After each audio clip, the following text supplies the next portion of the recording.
Hello everyone, welcome back to my channel. For those of you who don't know me, my name is Lena and I make college and book related content here on YouTube. And today I'll be sharing with you all my October wrap up.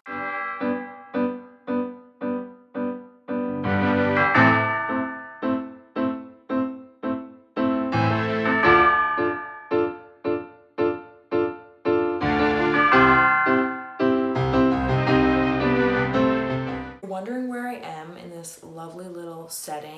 I am in Nantes at an Airbnb in this gorgeous wallpaper, and I am here to do some research for the book that I'm going to talk about, and then also just have my little bit of vacation from the school year because this is the week of vacation that French college students get. It's honestly cringy at this point to rewatch my September wrap up and my August wrap up, and I don't even have to rewatch them because I just have the quotes running around in my head about how in August I said I barely read anything, and then in September I said something about how I thought I read nothing in August, and look at me in September. And so I just feel like every time I say that, it's a challenge for me to read even less, because this month I read one book.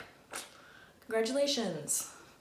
And I have a million excuses for that, but instead of dwelling on those excuses, we're just gonna get into it, talk about the one book I read, the 2 short stories that I had to reread, and then what I'm currently reading. So the first and only book I read in the month of October was Anne de Bretagne, or Anne de Bretagne, and Duchess and Reine de France. And this book I bought this book over the summer, if you watched my summer book haul. And it's for a research project that I have for my French major, all about Anne. This research project is basically studying the way that her identity throughout time has been shaped because of her identity as a woman. To give a little bit of background, she was a queen of France twice. She was married to Charles VIII and Louis XII.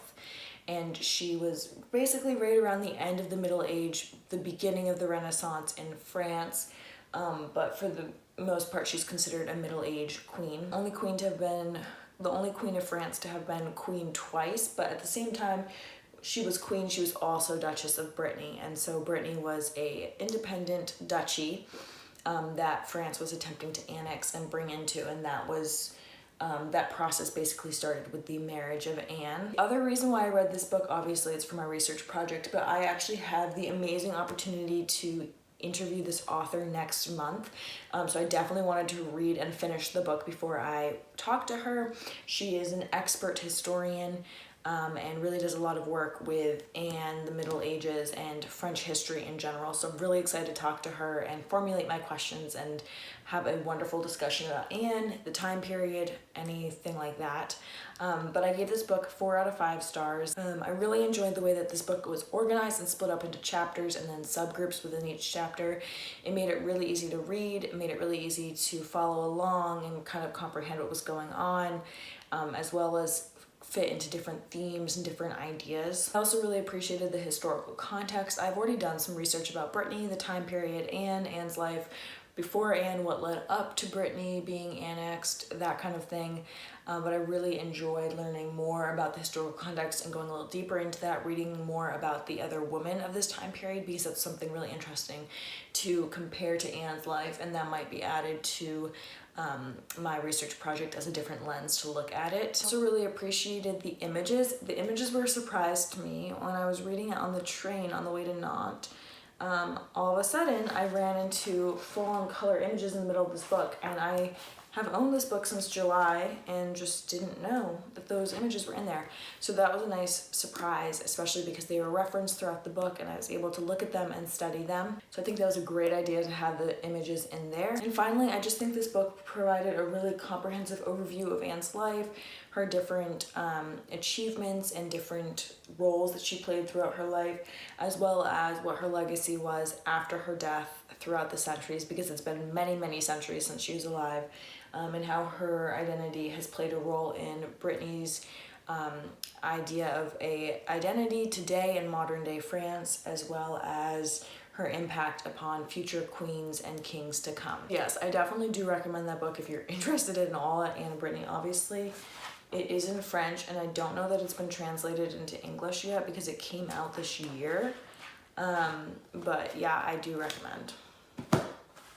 And then if you watched my September wrap up, you'll recall that I had to read short stories for one of my lit classes. So I reread Le Maison Tellier by Maupassant, and then I also read Un Coeur Simple, which I always call Un Simple Coeur. I called it Un Simple Coeur in my essay, which was mortifying. But I reread both of those. I wouldn't change my rating on them. They did grow on me a little bit. I was able to see why we were reading them a little bit more and appreciate the techniques of Flaubert and Maupassant and their creativity. However, I didn't really enjoy them any more than I did the first time. I just was able to understand a little bit more where the author was coming from.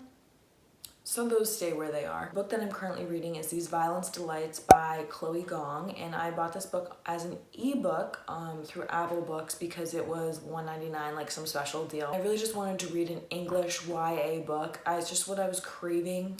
And so I was like, oh, I'll just buy it. It's really cheap. I won't have to feel guilty if I don't like the book. But turns out it's not that I don't like the book that's the problem. It's the fact that it's an ebook. And I've read ebooks before, not exclusively, but I've read some ebooks before.